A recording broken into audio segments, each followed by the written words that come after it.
yo lo primero que quiero hacer, como aquellos que me han precedido en la moderación de las sesiones, las 3 sesiones anteriores, pues es dar las gracias,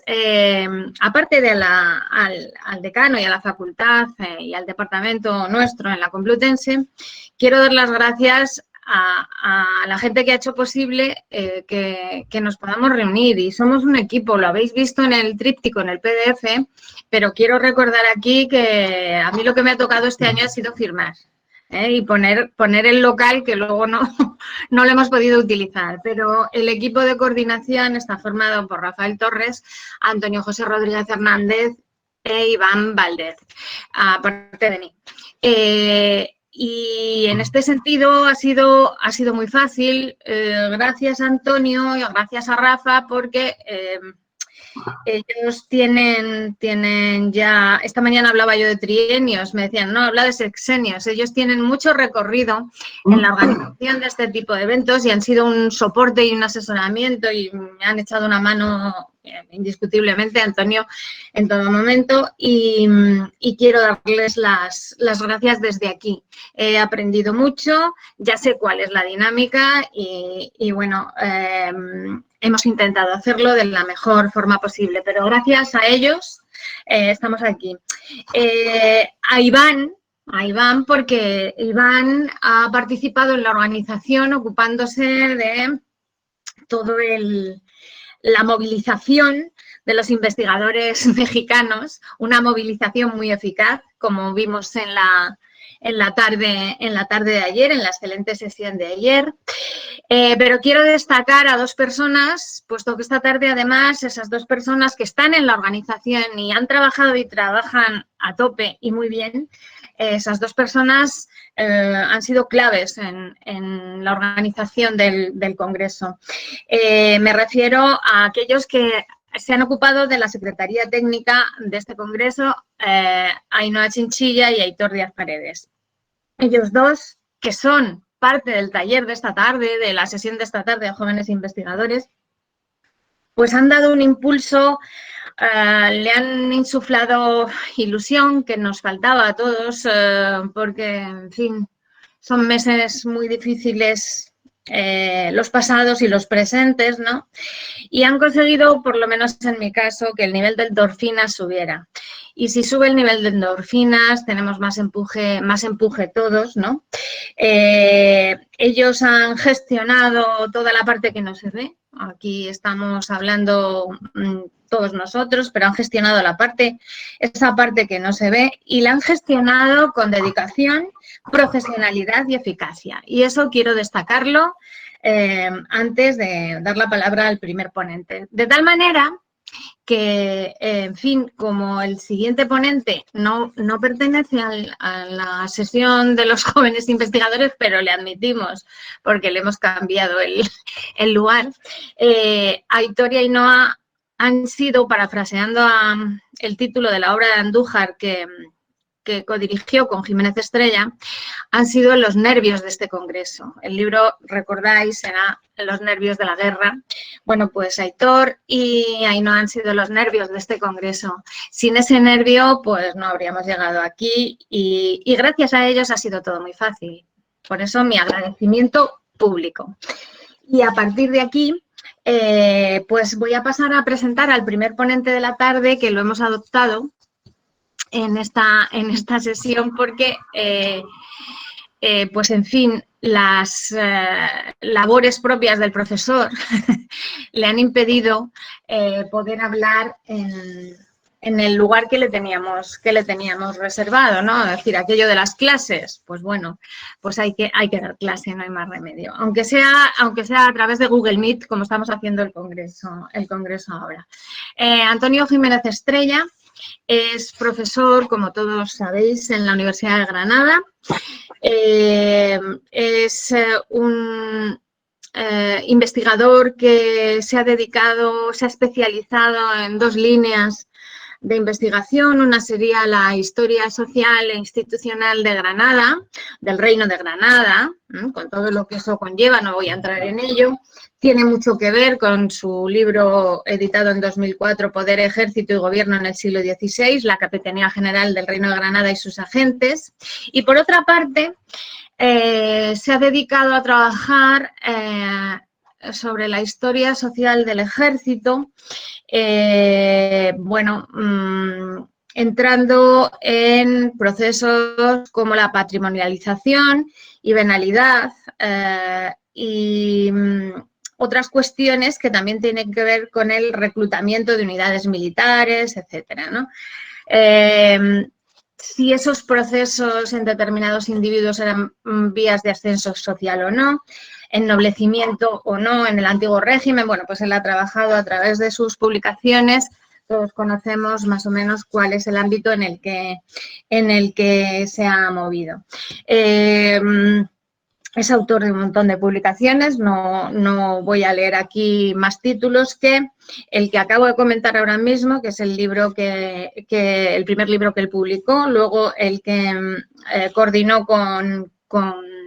Francisco Andújar, Los nervios de la guerra, que acabo de comentar, que es una referencia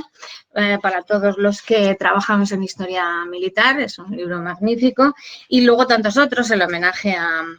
Juan Luis Castellano y tantos otros más, aparte de artículos en revistas científicas, etcétera. De esos artículos, enlazando con la sesión de la mañana, que era la suya, enlazando con la sesión de la mañana, quiero destacar uno de ellos porque en el debate hemos hablado de estas cosas y tiene mucho que ver con la discusión de la mañana y el contenido de las ponencias. Yo creo que podría ser su primer artículo, no lo sé, el problema del alojamiento de la tropa en el Reino de Granada, en Crónica Nova, de 1503 a 1568. Esta mañana hablábamos de, la población de las fronteras, los pueblos de la frontera, cómo tenían que sufrir que sus recursos se esquilmaran como consecuencia de las acciones de guerra o el estado de guerra. Y el tema del alojamiento también precisamente incide en la población civil, sea de la frontera o no sea de la frontera, sino allá donde esté el teatro de la guerra. En fin, esta tarde no voy a perder ya más tiempo para dinamizar un poco la sesión. Esta tarde nos va a hablar de la defensa de la frontera granadina y su financiación en el siglo XVII, la quiebra de un sistema. Y sin más, Antonio, pues tienes la palabra. Bien, pues muchas gracias. En primer lugar, quiero agradeceros especialmente a ti, a Lola y a Antonio José y al resto de organizadores del Congreso de haber contado conmigo. Es una pena, lo hablábamos anteriormente fuera de la apertura de la propia sesión, que es una pena que no podamos vernos in situ, pero bueno, las actuales circunstancias sí lo han obligado, ¿no? Y por otro lado también deciros que perdonéis la garganta porque toda la mañana he tenido clases por Google Meet precisamente, que es un medio que es un gran adelanto técnico, pero que por otro lado es horrible porque no permite que haya el mismo feedback con el alumnado que existe en persona, ¿no? Cuando puedes controlar mejor el auditorio, cuando puedes saber mejor cómo va la explicación, etcétera, ¿no? Entonces, así que si en algún momento la voz se me va apagando un poquito, pues intentaré reactivarla, ¿no? Bueno, y agradecer también esa presentación. Yo voy a hablar de un territorio fronterizo de la monarquía en el siglo XVII que fue muy importante como frontera en el siglo XVI, que es el Reino de Granada, por razones evidentes, después del proceso de conquista que culmina en 1492, que había sido durante mucho tiempo una frontera muy especial en época de los Reyes Católicos y que después de esa conquista va a ser, sobre todo y ante todo, una frontera marítima, una frontera litoral, sobre la que conocemos bastantes cosas, ¿no? Conocemos bastantes cosas sobre todo para el siglo XVI. Es decir, yo quiero destacar este aspecto, ¿no? En una pequeña introducción sobre mi ponencia. Quiere decir que el siglo XVII ha sido poco estudiado en lo concerniente, en el caso del Reino de Granada, en lo concerniente a lo militar, a la defensa, tomando en cuenta que era una de las fronteras mediterráneas más activas del litoral peninsular castellano. Conocemos bastante bien el proceso de instauración de la estructura militar y defensiva en el territorio desde la conquista y su evolución a lo largo del siglo XVI. Conocemos bastante bien pues la gestión de los Mendoza al frente de la institución durante ese siglo XVI y también cómo se desarrolló la política defensiva de Felipe II, que iba a la par que el proceso de repoblación del territorio, después de esa guerra tan importante, una guerra que fue crucial, que fue una guerra civil en el interior de la monarquía hispánica, como fue la guerra de rebelión de los moriscos del Reino de Granada, que se desarrolló fundamentalmente en la Alpujarra, y cómo queda el territorio en esos años de postguerra y de proceso repoblado. Sin embargo, no hay mucho, bueno, hay muchos trabajos sobre el tema, los míos propios, los de López de Cocas, Monteclares, Barea Ferrer, etcétera, entre otros. Sin embargo, no es mucho lo que sabemos sobre el elemento militar en el 17 granadino, salvo algunas excepciones, como algún trabajo que yo he publicado recientemente, los trabajos de Contreras-Gay, fundamentalmente sobre las milicias,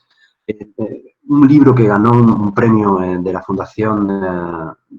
Española de Historia Moderna, que es el de Manuel Prieto, un libro muy bueno sobre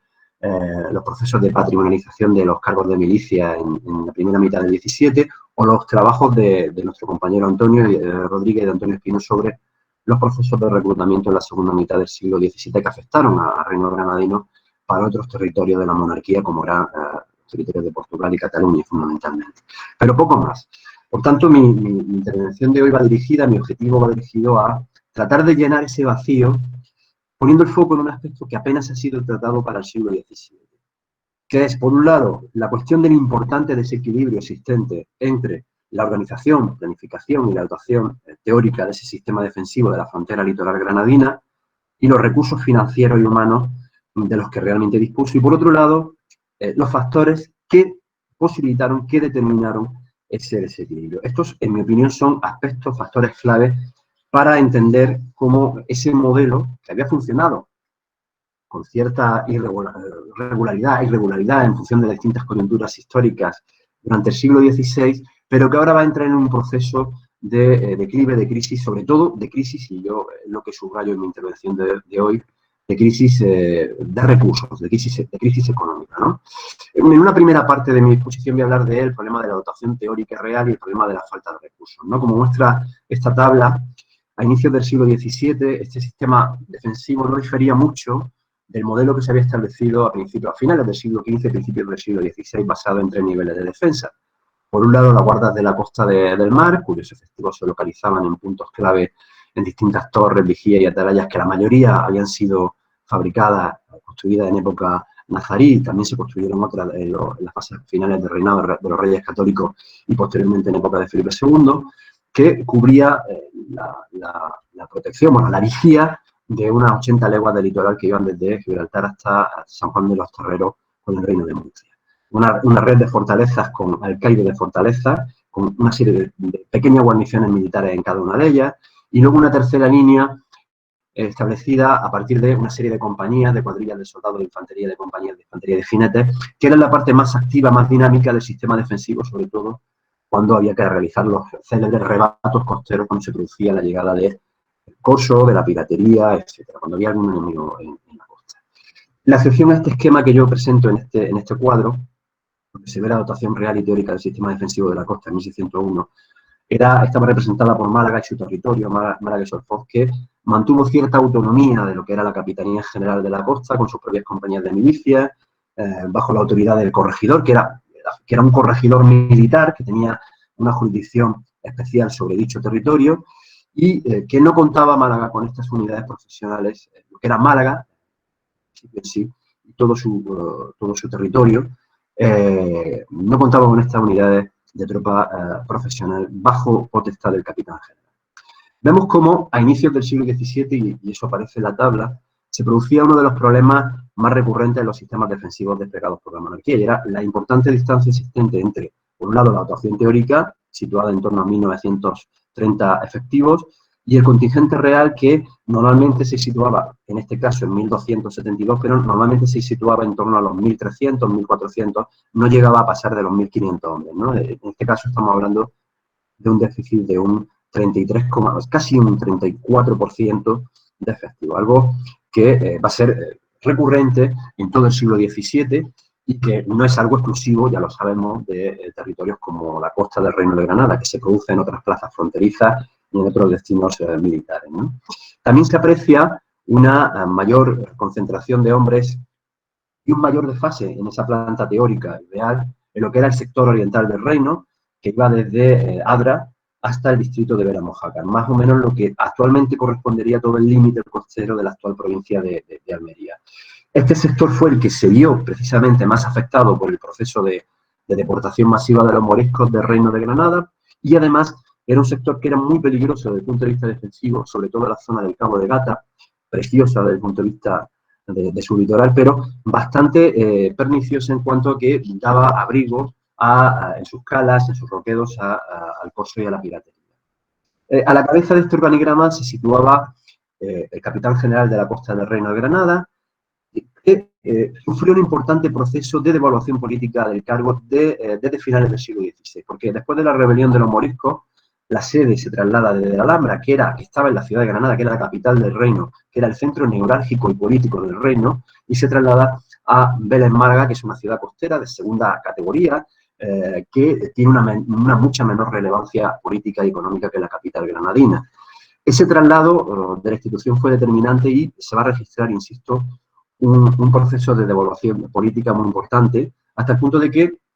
los capitanes generales del siglo XVII, que ya no son generales del reino, sino generales de la costa, lo cual nos da una idea de que se produce un proceso de demarcación y de acotamiento de su jurisdicción y su mando simplemente al litoral y a la costa del Reino de Granada, ya no son los capitanes generales que tenían ese conjunto de poderes que habían tenido en el siglo XVI, bajo fundamentalmente los Mendoza granadinos, que le dieron una impronta política muy fuerte al cargo. Entre esas competencias, por ejemplo, estaba la de poder intervenir en algo fundamental, que eran los servicios que pagaban los moriscos, la financiación con la que se pagaba el sistema defensivo.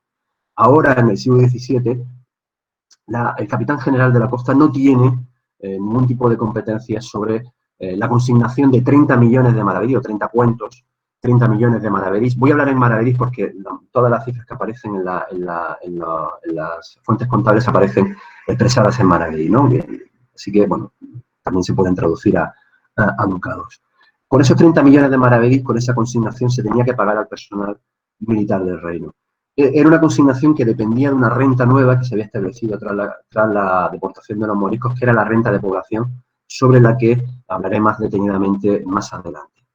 Tras la muerte de Hernando Hurtado de Mendoza en 1607, la verdadera responsabilidad de la defensa no va a recaer sobre el titular del cargo, sino sobre una serie de tenientes y gobernadores generales que de facto van a ejercer las competencias de los capitanes generales titulares, que generalmente podían ser miembros de la aristocracia granadina o incluso miembros de la alta nobleza cortesana y de la alta administración de los Habsburgo, como por ejemplo fue el caso de Lerma, que en un momento pisó el Reino de Granada, evidentemente, fue titular entre 1608 y 1611, incluso el mismísimo Olivar ostentó el cargo, ¿no? En su lugar, evidentemente, ejercían el cargo aquellos que actuaban como subtenientes y gobernadores con un sueldo inferior. Una pequeña excepción a esta norma fue el breve periodo en que los Mendoza granadinos volvieron a ejercer el cargo, pero durante un periodo muy corto de tiempo, entre 1646 y 1656, en cabeza de el sexto marqués de Mondejas, ¿no? Ellos ya habían recuperado la alcaldía de la Alhambra en 1624, pero fue un periodo, insisto, muy corto, además porque el sexto marqués de Mondejas murió sin descendiente y tampoco recuperaron las atribuciones que habían tenido durante el siglo XVI. Bien, hemos hablado del problema de la devaluación política del cargo, del traslado a un lugar secundario desde el punto de vista estratégico en el reino, y otro factor muy importante, en mi opinión, es que el siglo XVII presentaba un marco y un contexto geopolítico muy distinto al del siglo anterior. En el siglo XVI el reino había ocupado un papel muy importante y estratégico en la política militar y defensiva de la monarquía hispánica en el escenario mediterráneo, y ello se debía fundamentalmente a la presencia en su territorio de un contingente muy importante de población morisca que otorgaba al territorio esa condición de doble frontera de la que han hablado muchos historiadores, entre ellos Bernard Vincent, ¿no? Una frontera externa por la propia costa y una frontera interna por la presencia de una población morisca que era considerada por muchos como una especie de quinta columna de informadores de sus hermanos norteafricanos, ¿no?, de fe. Claro, ¿qué ocurre? Que la gran crisis demográfica y económica que se produce después de la fusión de los moriscos y la fuerte concentración de recursos, hombres, dinero, etcétera, en los frentes del norte, que todos conocemos, Flandes, Inglaterra, la guerra con Francia, etcétera, fueron factores determinantes para que a finales del siglo XVI el reino de Granada ya empieza a desempeñar un papel mucho más secundario en el marco de esa geopolítica militar de la monarquía, en relación a otros territorios, a otros espacios que van a tener una mayor importancia estratégica y comercial, como es el caso de un espacio vecino, que es el territorio de Andalucía, que en la fachada atlántica tenía un papel preponderante porque estaba fuertemente vinculado al circuito del tráfico de indianos, un aspecto sobre el que no hay que insistir mucho.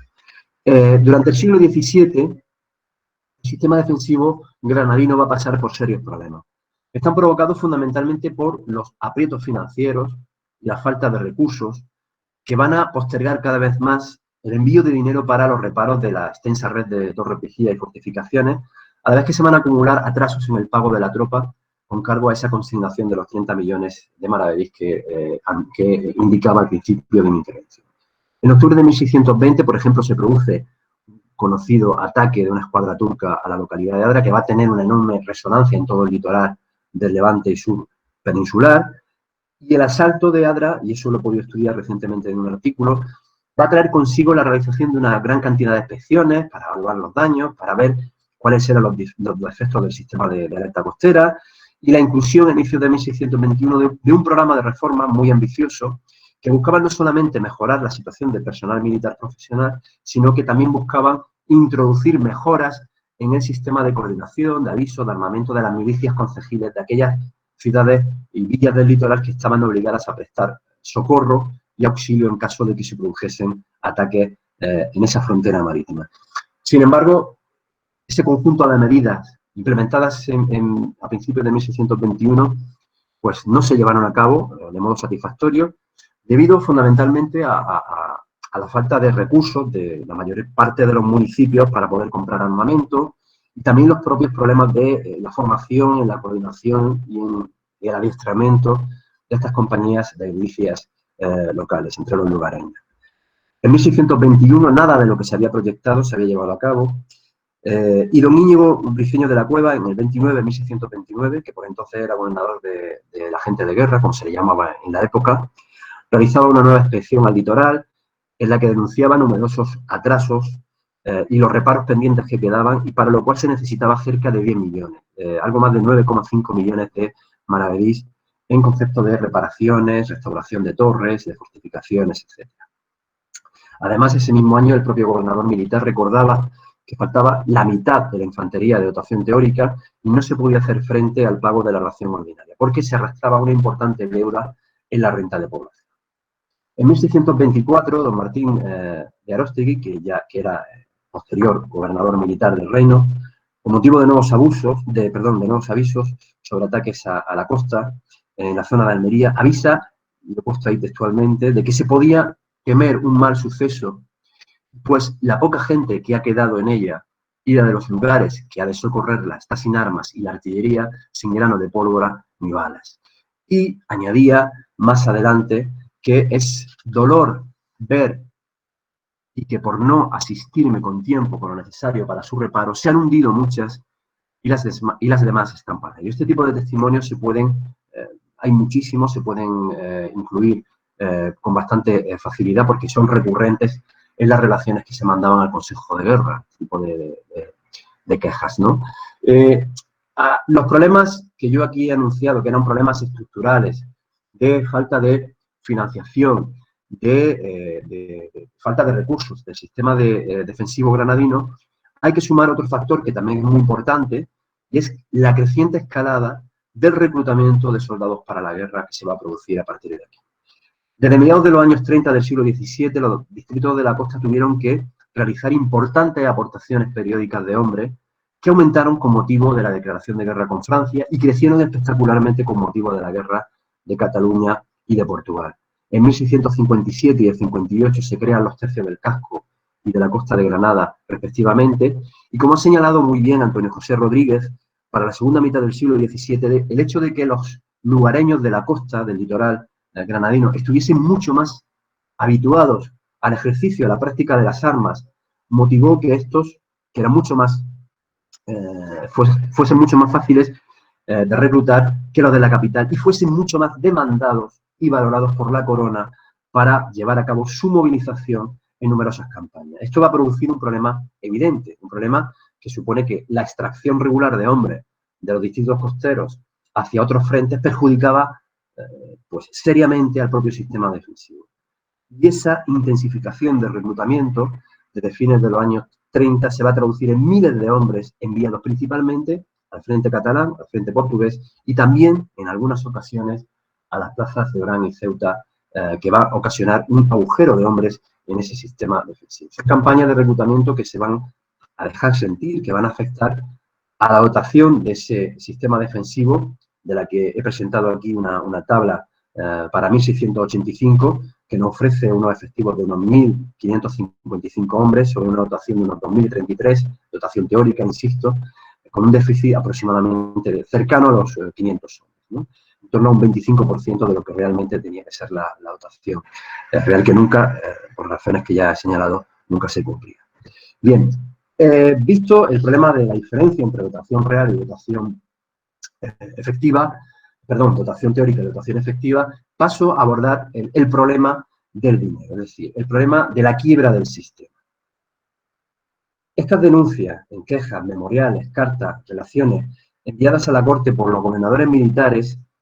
demuestran que el verdadero problema del sistema defensivo era el abismo, el enorme abismo existente entre los cuerpos militares que integraban la dotación teórica y los recursos para su abastecimiento y el dinero disponible para su paga, para su salario. Y todo ello apuntaba al mismo origen que yo he puesto ahí en negrita en el esquema de PowerPoint, que es la quiebra de la consignación de los 30 millones de maravedís, o también de los 80.000 ducados, como queramos. Esta dependía de la renta de población, una renta de población que a su vez se nutría de los censos, propiedades y demás bienes confiscados a aquellos moriscos que habían sido expulsados después de la guerra. Y su deportación cambió por completo, el modelo fiscal con el que se debía financiar la estructura defensiva del reino, que hasta la expulsión de los moriscos siempre se había pagado con el dinero morisco, con los servicios ordinarios y extraordinarios y con la farda costera, que era una inyección regular de dinero que no tenía grandes problemas para su recaudación, porque los moriscos, nunca mejor dicho, pagaban religiosamente. Además, esta renta, que estaba administrada por la Junta y el Consejo de Población, fue acumulando problemas especialmente serios para su cobro, lo que tuvo repercusiones directas sobre el pago regular de la tropa. Además, con esta renta de población no solamente se pagaba al personal militar de la costa, también se cargaban otras partidas, los sueldos de la calle de la Alhambra, de la guarnición militar de la Alhambra, y también obras de conservación, censos y sueldos de particulares que nada tenían que ver con la defensa. Esta última circunstancia provocó que el personal militar de la costa denunciase desde inicios del siglo XVII y durante toda la centuria que de algún modo se priorizase el pago de la guarnición de los 80 soldados de la Alhambra cuando la fortaleza había perdido toda significación militar en el reino. Estas acusaciones estaban fundadas, sin duda alguna, pues desde inicios del siglo XVII la Alhambra se había convertido en un reducto de sueldos, de pensiones, de mercedes, de entretenimientos, que muchos de ellos eran para enfermos, retirados, veteranos de guerra y sus familiares. En 1633, la gente de guerra de la costa va a presentar un memorial en el que se queja de ello y del incremento de esas mercedes y entretenimientos. Para que nos hagamos una idea, si la guarnición de la Alhambra percibía en torno al 1.000.000 de maravedí en concepto de sueldos, solo en concepto de mercedes y entretenimientos se pagaba la misma cantidad, aproximadamente 1 millón, es decir, 980 y tantos mil maravedí, lo cual suponía pues un verdadero problema desde el punto de vista financiero. Se decía que por qué no se priorizaba, por qué no se utilizaba ese dinero para el pago de la gente de guerra de la costa. Estas quejas estaban más que fundadas. En 1605 el presidente de la Chancillería recordaba que se habían recaudado más de 4,8 millones de maravedís, menos, cerca de 5 millones de maravedís menos para la consignación de la gente de guerra en esa renta de población. A inicios de 1618, el gobernador militar denunciaba que la deuda acumulada con la gente de guerra desde fines del siglo XVI se situaba en torno a los 86 millones. Y en 1621 ascendía nada más y nada menos que a 150 millones. Bien, estos atrasos estaban vinculados a las dificultades por las que pasaba la administración de la renta de población y la gestión de los numerosos impuestos de los que se nutría. Y además era una cuestión... Perdón. ¿Pasó algo? Bueno. Y era una cuestión... Un segundo, Antonio, Sí, no pasa nada, no pasa nada. Así yo puedo beber un poquito de agua.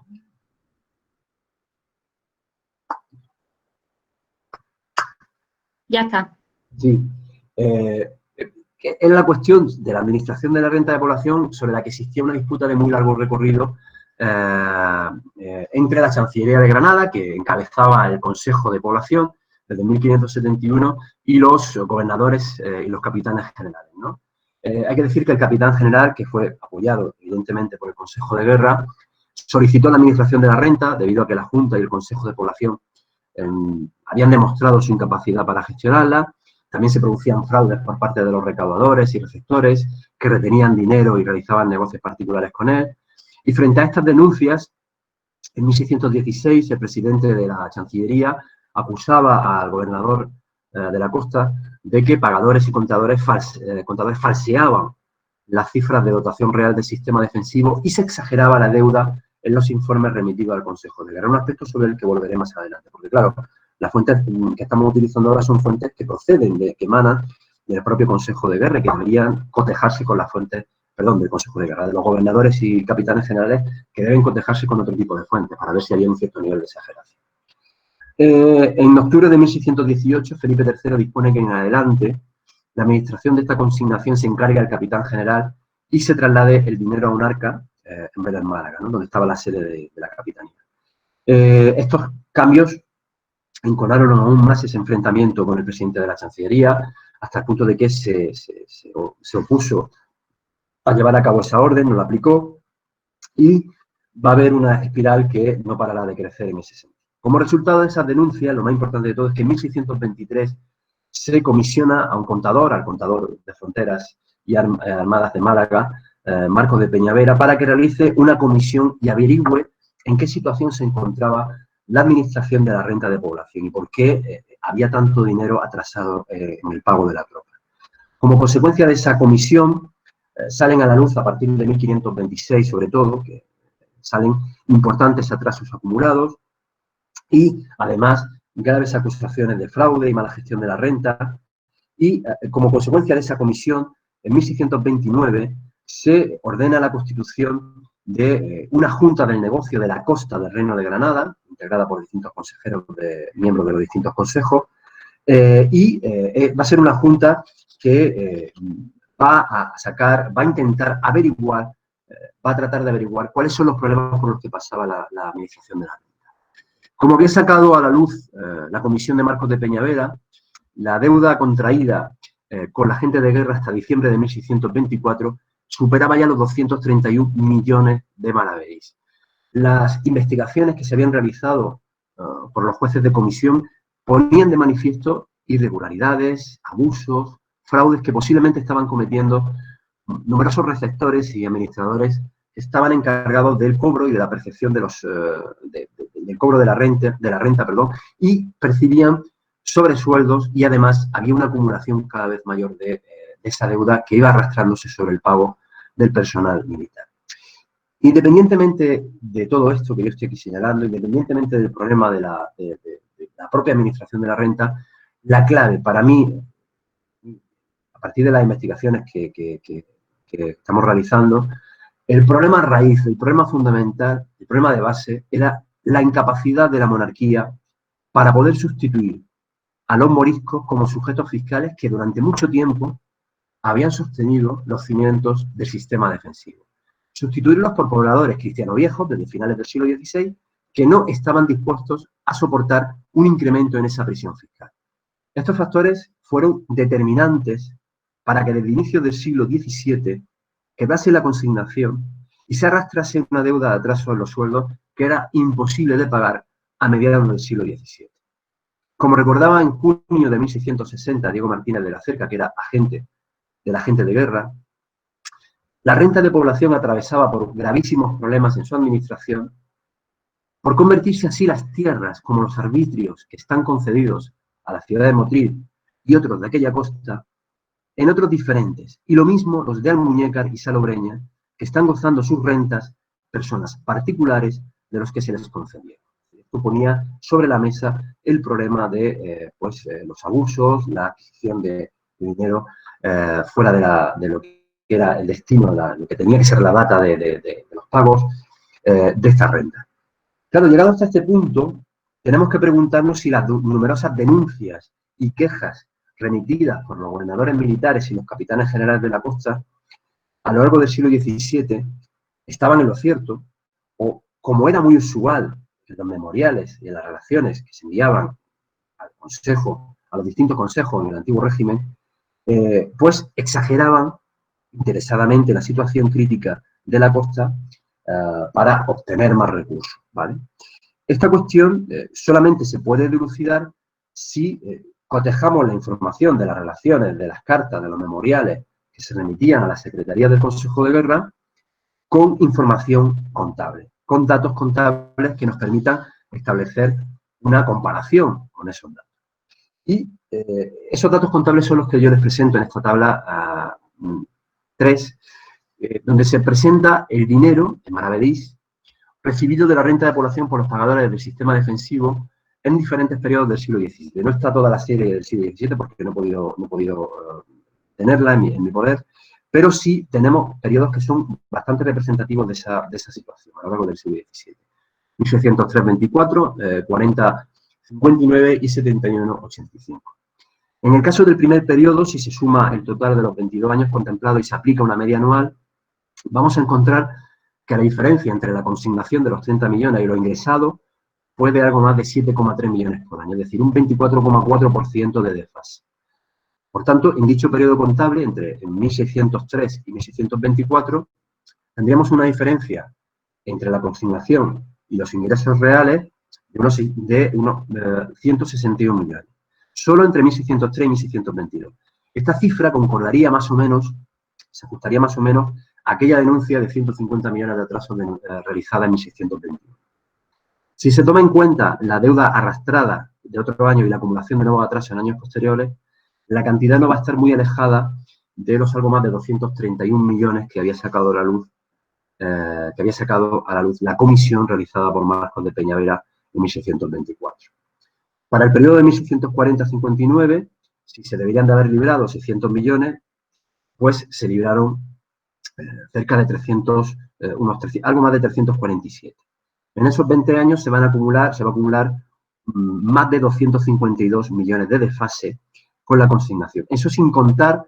con los atrasos acumulados de años precedentes que aparecen en las relaciones remitidas por el veedor. Esta cantidad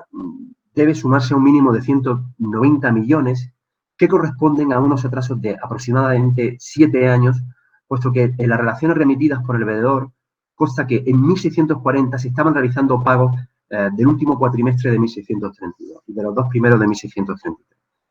Así pues, si sumamos estas estimaciones, esa estimación a los 252 millones que arrastrábamos de atrasos para el periodo de 1640 a 59, hacia 1660 tendríamos un desfase superior a los 440 millones. Siempre, insisto, realizando estimaciones a la baja. Para el periodo de 1671 a 85, el desfase era de casi 264 millones. Partiendo de la previsión más optimista y suponiendo que entre 1660 y 1670, periodo para el que no tenemos datos contables, la deuda no hubiese crecido, algo bastante improbable, esa cantidad tendría que sumarse a lo que arrastrábamos del periodo anterior. Así pues, hacia 1685 estamos en una situación en la cual la deuda que se había contraído con la tropa, hasta entonces se situaba en torno a los 700 millones de maravedís, lo cual podemos considerar un verdadero abismo desde el punto de vista financiero. Bien, dicho esto, me gustaría concluir terminar mi intervención con algunas con algunas conclusiones.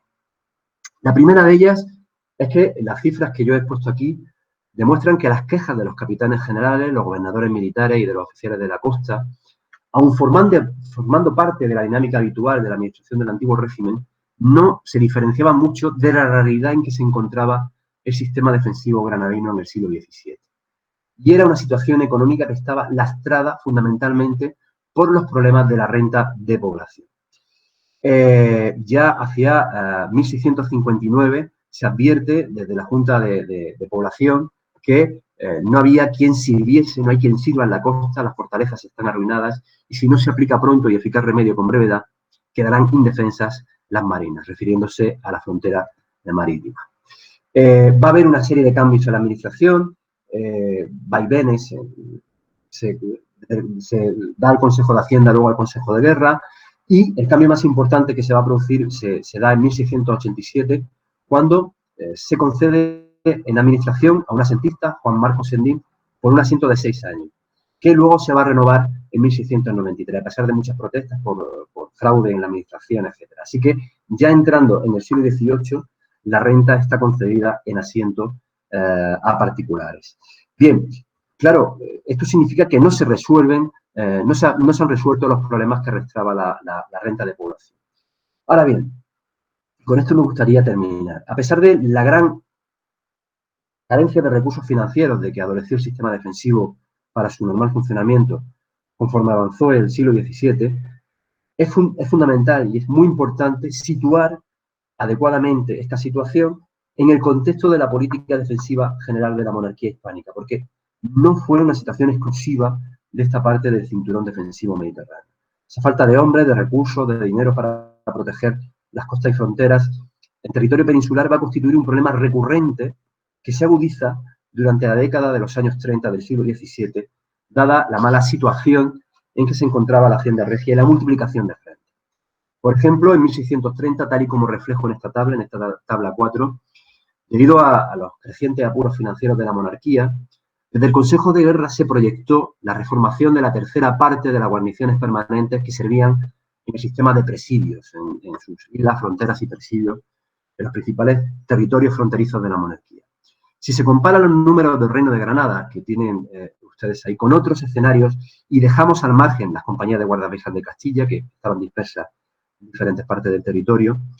puede observarse que el reino granadino contaba con el segundo contingente de dotación teórica en importancia por detrás de los presidios portugueses y por encima de enclaves estratégicos como la frontera de Cataluña, los presidios norteafricanos de Orán, Larache y La Mámora. Además, estamos hablando de territorios que igualmente presentaban problemas incluso mayores para alcanzar un porcentaje cercano al 65% de sus dotaciones teóricas. También se observa que el sistema defensivo de Granada y de Canarias eran los únicos que se autofinanciaban en su totalidad. Algunos lo hacían parcialmente, pero esto era lo único que se autofinanciaban en su totalidad. Claro, si el problema se analiza en perspectiva macro, en perspectiva general, podrá observarse que la crisis de recursos y la falta de dinero para poder financiar la protección del territorio también afectó a otros sistemas de defensa que, como el gallego, el guipuzcoano, el catalán o el valenciano, tuvieron problemas muy parecidos, muy similares a los del Reino de Granada. Y en ellos va a haber elementos comunes. La negociación entre los territorios, los reinos y la corona, la delegación de buena parte de la responsabilidad de la defensa en sus cuerpos militares locales, profesionales o milicianos, que debían sostener con sus propios recursos humanos y financieros, y la incapacidad de la monarquía para poder allegar dinero y hombres a todas sus fronteras cuando se estaban librando grandes campañas en el exterior. Esa incapacidad, junto con el desplazamiento de la atención estratégica y logística de la monarquía hispánica de la costa del reino granadino a otras fronteras y territorios peninsulares, son, como hemos visto, cuestiones muy importantes, cuestiones clave. Su análisis permite entender mucho mejor las transformaciones de un modelo que funcionó, con sus altibajos durante el siglo XVI, con los defectos estructurales y los males propios de cualquiera de los sistemas defensivos permanentes desplegados por la corona en su territorio, pero que entró en un marcado proceso de crisis en el siglo XVII, que fue, y creo haberlo demostrado en esta ponencia, fue ante todo una crisis de financiación y una crisis de recursos. Eso es todo. Muchas gracias.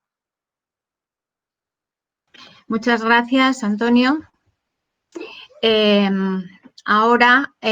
no sé si quieres contestar alguna pregunta, abro un turno de preguntas o esperas al debate. ¿Perdón? Lo que queráis.